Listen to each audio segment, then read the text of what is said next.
विधानसभा चुनाव को आमतौर पर सरसरी निगाह से देखें तो पूरा प्रदेश जातियों में बटा नजर आता है। ओबीसी में शामिल जातियां किसी एक मंच पर दिखाई नहीं देती, लेकिन धरातल के सच को देखें तो ओबीसी का वर्चस्व बाकी सभी आरक्षित और अनारक्षित वर्गों पर भारी है। ओबीसी पर एनालिसिस बहुत कुछ कह रहा है। कांग्रेस ने प्रदेश में ओबीसी दांव चला और पूर्व मंत्री जीतू पटवारी को चुनाव अभियान समिति का सह अध्यक्ष बनाकर उनका कद बढ़ा दिया। इसके पहले विंध्य अंचल से आने वाले कमलेश्वर पटेल को राष्ट्रीय कार्य समिति के साथ विधानसभा चुनाव से जुड़ी सभी समितियों में स्थान देकर ओबीसी वर्ग को संदेश दिया गया था।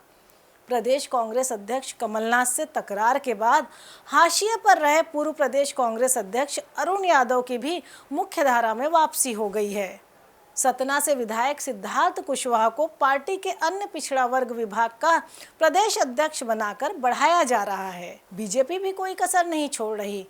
ओबीसी को अपने पाले में करने का काम बीजेपी भी लगातार कर रही है। शिवराज सरकार अन्य पिछड़ा वर्ग कल्याण आयोग का गठन भी कर चुकी है, जो आर्थिक, सामाजिक और शैक्षणिक स्तर पर अध्ययन कर रहा है। कांग्रेस ने ओबीसी नेता राजमणि पटेल को राज्यसभा भेजकर संदेश देने का काम किया था और कमलनाथ सरकार ने नौकरियों में ओबीसी आरक्षण 14 से बढ़ाकर 27% किया था। हालांकि यह विधेयक कानूनी झमेलों में फंस गया। 2018 में कमलनाथ के नेतृत्व में बनी कांग्रेस की सरकार ने 2019 में कैबिनेट में एक प्रस्ताव पारित कर राज्य में ओबीसी का आरक्षण 14% से बढ़ाकर 27% करने का फैसला किया था।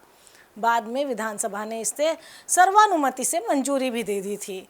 मामला आगे बढ़ता उससे पहले ही मध्य प्रदेश लोक सेवा आयोग की परीक्षा में बैठने वाले कुछ छात्रों ने फैसले को हाई कोर्ट में चुनौती दे दी। इस बीच बीजेपी सत्ता में आ गई और 27% आरक्षण देने के आदेश भी जारी हो गए, पर मामला अभी भी उलझा हुआ रहा। मामला पहले हाई कोर्ट चला और उसके बाद सुप्रीम कोर्ट पहुंचा। सुप्रीम कोर्ट में सरकार की दलील सुनने के बाद कोर्ट ने कहा कि अगर 27% आरक्षण ओबीसी को देना है तो सरकार को इसके लिए ट्रिपल टेस्ट से गुजरना होगा। सुप्रीम कोर्ट के आदेश के बाद उस मामले में आगे कुछ नहीं हुआ और ओबीसी का 27% आरक्षण एक तरीके से खटाई में ही रहा। इस बीच कांग्रेस प्रदेश में सुनियोजित तरीके से ओबीसी नेतृत्व को आगे बढ़ा रही है। महिला कांग्रेस की प्रदेश अध्यक्ष विभा पटेल इसी वर्ग से आती हैं।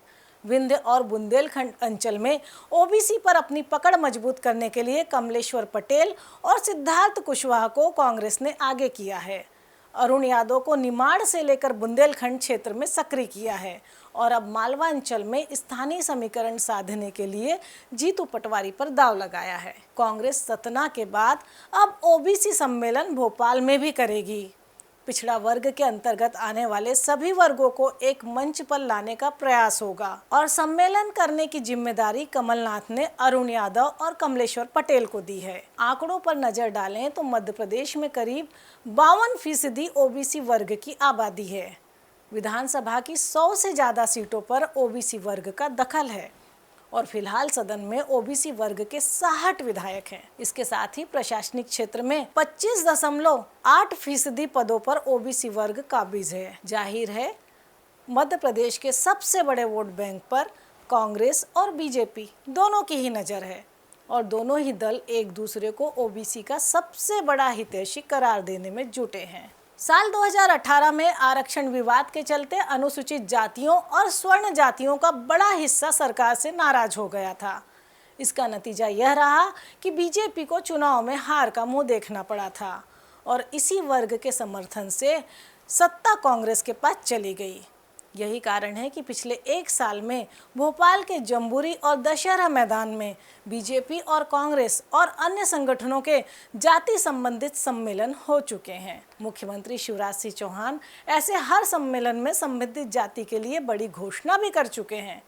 कांग्रेस भी जातियों के महत्व को बखूबी समझ रही है। उसके चुनावी वादों में भी जातिगत आयोगों, मंडलों के गठन, तीज त्योहारों पर सार्वजनिक छुट्टी आदि का जिक्र भी किया जा रहा है। लोक नीति और अजीम प्रेमजी यूनिवर्सिटी की डिटेल रिसर्च के अनुसार मध्य प्रदेश में 65% मतदाता अपनी जाति के उम्मीदवार को वोट देना पसंद करते हैं। उनकी जाति का उम्मीदवार नहीं है तो उनके जाति हितों की सुरक्षा करने वाला राजनीतिक समूह या राजनीतिक दल उनकी पसंद होता है। राज्य पिछड़ा वर्ग आयोग का एक अध्ययन बताता है कि प्रदेश की आधी आबादी से ज़्यादा अन्य पिछड़ा वर्ग की है। चुनाव में गैर आरक्षित सीटों पर पिछड़ी और अगड़ी जातियों के साथ सोशल इंजीनियरिंग का फार्मूला काम करेगा। बीजेपी ने 2003 के चुनाव में जब उमा भारती को आगे किया तो उसके पीछे ओबीसी में आने वाले लोधी समाज के वोटों का ध्रुवीकरण का भी लक्ष्य था। यह दांव कारगर रहा और उमा भारती मुख्यमंत्री बन गईं। बाद में बाबूलाल गौर और शिवराज सिंह चौहान के साथ पिछड़ा वर्गों का जुड़ाव बढ़ता गया। मध्य प्रदेश के ग्रामीण क्षेत्रों में जाति पहचान बहुत गहरी है, लेकिन आरक्षण और जाति जनगणना के संभावित परिणामों को लेकर जागरूकता नहीं है। मध्य प्रदेश बीजेपी में खुद मुख्यमंत्री शिवराज सिंह चौहान पिछड़े वर्ग से आते हैं। प्रधानमंत्री नरेंद्र मोदी खुद की पिछड़ी जाति से जुड़े होने की बात सार्वजनिक मंच से कह चुके हैं। पूर्व मुख्यमंत्री उमा भारती के साथ लोधी वोट बैंक अब भी उसी तरह जुड़ा हुआ दिखाई दे रहा है। मध्य प्रदेश में ओबीसी के मध्य की पॉलिटिक्स भी काफी दिलचस्प दिख रही है। ओबीसी फैक्टर विधानसभा चुनाव में पूरी सियासत को हर बार बदलता है, तो देखते बनेगा कि कैसे बदलता है ओबीसी फैक्टर विधानसभा चुनाव के नतीजे।